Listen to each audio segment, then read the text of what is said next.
اور میں آپ کو بتاؤں at the end of the day اللہ تعالیٰ سب کو برابر کر دیتا ہے۔ آپ دیکھیں گے کئی لوگ ہیں جن کی زندگی کے اوائل انتہائی دکھ میں گزرے، لیکن پھر پوری زندگی اللہ تعالیٰ نے ان کو سکھی رکھا ہے۔ کئی ایسے ہیں کہ جو پوری زندگی سکھی رہے لیکن پھر آزمائش ان پہ بڑھاپے کے وقت میں آ گئی ہے، بیماری کی شکل میں، کسی اور شکل میں۔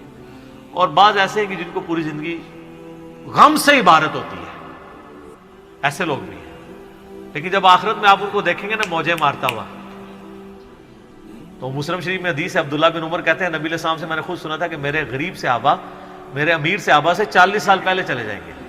ظاہر ہے قیامت کا دن 50,000 سال کا دن ہے، اس میں 40 سال تو کچھ بھی نہیں ہے، وہ 40 سال پہلے جنت میں چلے جائیں گے، لیکن 40 سال آپ دیکھ لیں کتنے زیادہ ہوتے ہیں، صرف غریب ہونے، اس لیے عبداللہ بن عمر غریب صحابہ کے ساتھ بیٹھا کرتے تھے کہ یار چلو چنگے دے لڑ لگ جائیے، نانگے پیر نہیں، غریب صحابی درویش لوگ۔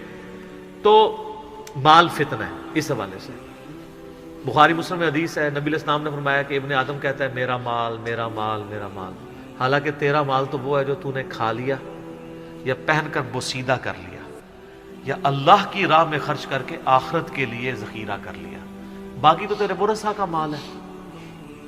بخاری مسلم میں حدیث ہے انسان کے 3 دوست ہیں، ایک وہ ہے کہ جو ساتھ جاتا ہے قبر کے اندر، 2 باہر ہی رہ جاتے ہیں، اس کے اعمال قبر میں ساتھ جاتے ہیں، اس کے رشتہ دار اور مال باہر ہی رہ جاتے ہیں۔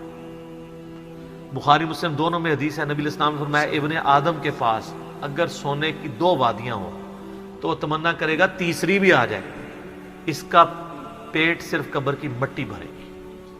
بخاری مسلم دونوں میں حدیث ہے، یہ نہ سمجھیے گا یہ بزرگوں والا ہے، یہ واقعی بخاری مسلم دونوں میں حدیثیں ہوتی ہیں جو میں بیان کر رہا ہوتا ہوں، پوری ذمہ داری سے کر رہا ہوتا ہوں کہ اے اللہ محمد اور آل محمد کو بس اتنا ہی رزق دینا کہ ان کی روح اور جسم کا رشتہ برقرار رہے۔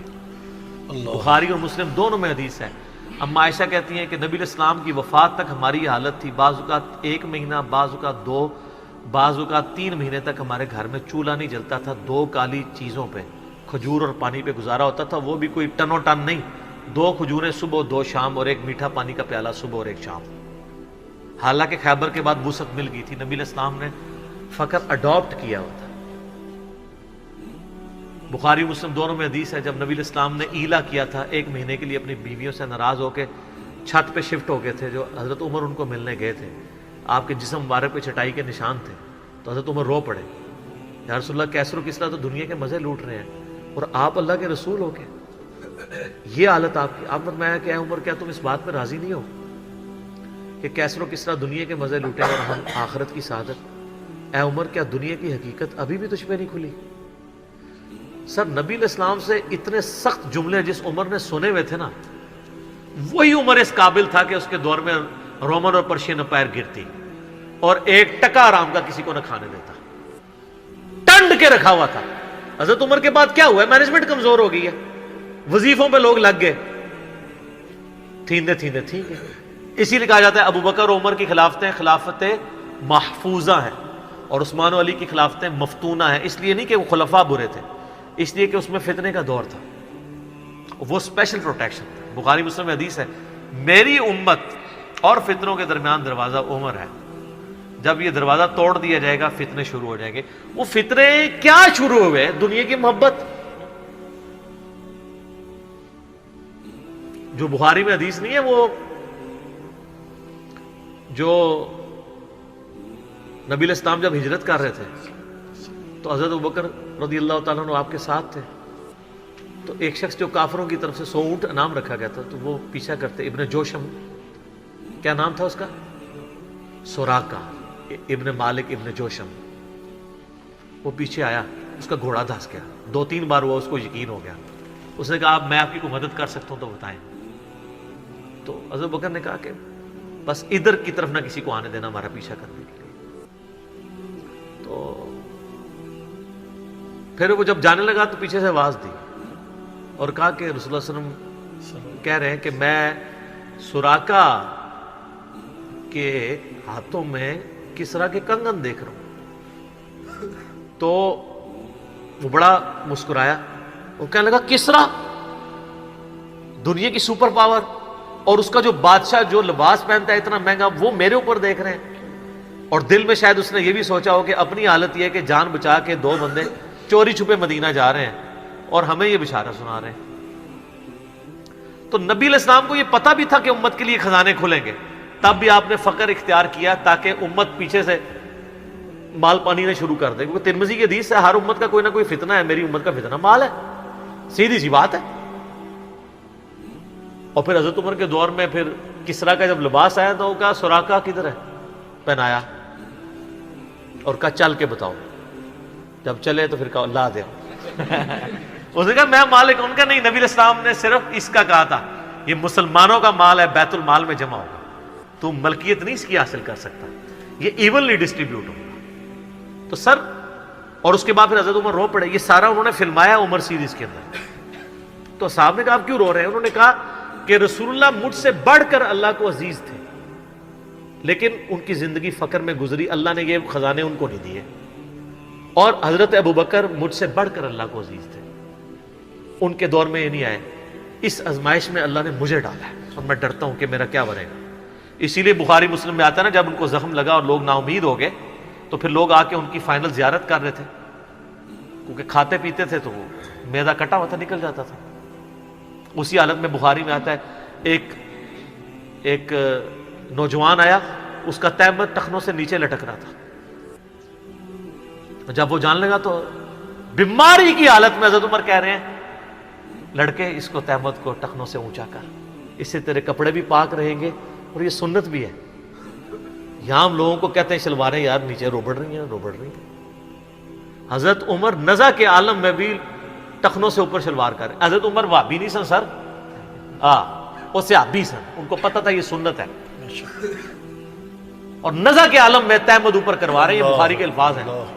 اور وہاں پہ آگے صحابہ کرام کہہ رہے ہیں کہ اللہ تعالیٰ عمر پر رحم فرمائے, اے امیر المومنین آپ کی وجہ سے اللہ نے مسلمانوں کو اتنی فتوحات دیں, رومن امپائر گری, قادسیہ یرموک مسلمانوں کو فتوحات ملی, امید ہے اللہ تعالیٰ آپ کے لیے بہت اجر رکھے گا. انہوں نے کہا کہ مجھے اللہ تعالیٰ میری ان خدمات کے عوض اگر برابر بھی چھوڑ دے کہ میرے گناہ اور نیکیاں برابر ہو جائیں تو واللہ میں کامیاب ہو گیا, میں اللہ سے اتنا ڈرتا ہوں. یہ انہوں نے کوئی ایکٹنگ نہیں کی, نہ یہ میں کہوں گا کہ ان کی عاجزی تھی, یہ ریالٹی تھی. جس کو خدا کا تعارف ہے وہ واقعی جانتا ہے کہ اللہ بڑا ڈاڈا ہے.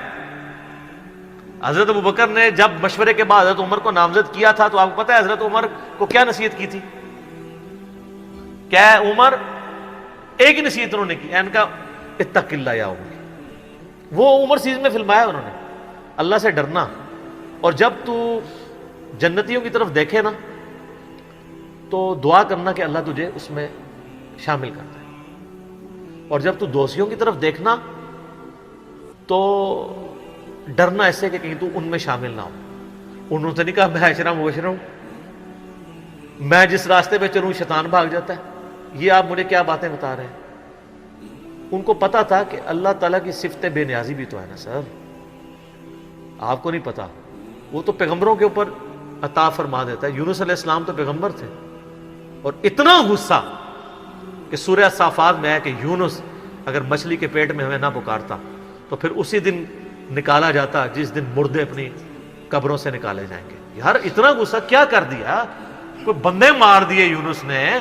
آپ یوٹیوب میں کلپ دیکھیں یونس علیہ السلام کا واقعہ تو آپ کو پتہ چلے گا. سر اللہ اپنے معاملات میں بہت سخت ہے. اللہ وہ نہیں ہے جس کا تعارف آپ کو کروایا گیا. پچھلے دنوں بھی وہ ہمیں ایک لیٹر کہیں کسی نے بھیجا تو پھر ہم نے ان کو بھیجا کہ آپ میرا کلپ دیکھیں, اللہ کی رحمت سے دھوکہ, اور انجینئر محمد علی مرزا صاحب لکھے.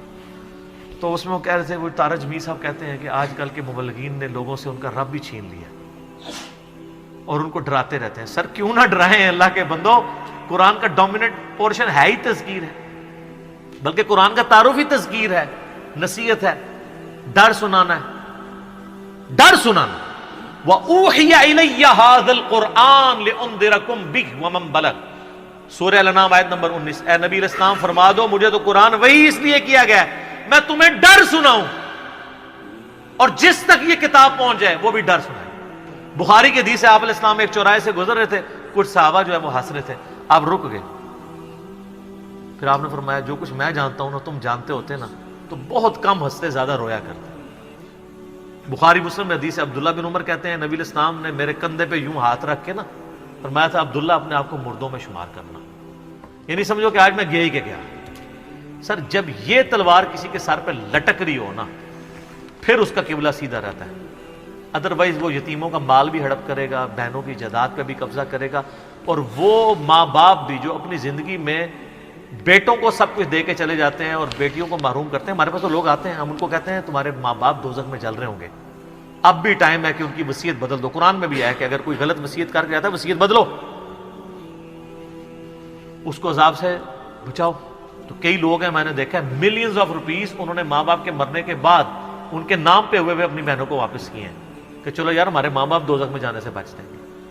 اگر آپ کے ماں باپ کی محبت آپ کے دل میں ہے نا تو خدا کے لیے اگر آپ یہ نہ کہیں کہ میرے ماں باپ دے گئے ہیں تو وہ جانے اور ان کا کام، یار وہ آپ کو دے کے گئے، آپ کے ساتھ نیکی کر کے گئے، اور آپ ان کے ساتھ یہ بھی نیکی کرنے کے لیے تیار نہیں ہے کہ جو مال انہوں نے کمایا تھا وہ ان کو دوزخ سے رہائی سے عطا کرنے کے لیے آپ ان کے لیے خرچ کر دیں جو آپ نے نہیں کمایا ہوا۔ تو کتنے بڑے ناہنجار اولاد ہیں آپ۔ سنن ابن ماجہ کی حدیث ہے تو اور تیرا مال تیرے باپ کا ہے، بہت بڑی بات ہے۔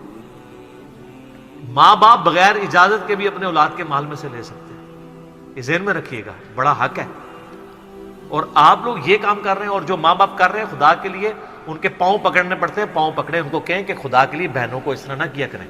او جی ان کو جناب وہ جیز دے دیا تھا، وہ جیز تو زندگی میں دیا، وہ گفٹ ہے۔